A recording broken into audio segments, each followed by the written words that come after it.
तर नमस्कार मित्रांनो, मी मित्रांनो आज मी तुमका आपल्या कोकणातील प्रसिद्ध असलेला काळ्या सोन्याचा पीक म्हणजेच मिरया कशी काढतात ते तुमका दाखवतो. तर व्हिडिओ शेवटपर्यंत नक्की बघा.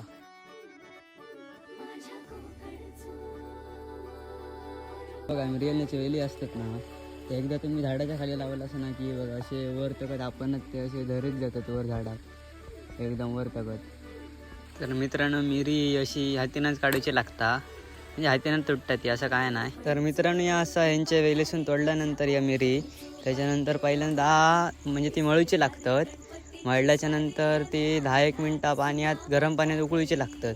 त्याच्यानंतर उकळल्यानंतर ना ती म्हणजे सुकवची लागते. सुकवल्यानंतर मग ती काळी मिरी त्याची तयार होता. तर मित्रांनो काळ्या मिरीचा उपयोग काय, तर काळी मिरी मसाल्यासाठी वापरली जातात, त्याचप्रमाणे जेवणासाठी म्हणा किंवा सर्दी खोकलं झालं तर काढ्यासाठी आणि असे बरेच उपयोग आहेत. तर मित्रांनो आजचा व्हिडिओ तुमका कसं वाटलं कमेंटमध्ये नक्की सांगा आणि व्हिडिओ आवडला तर नक्की लाईक शेअर आणि सबस्क्राईब करा.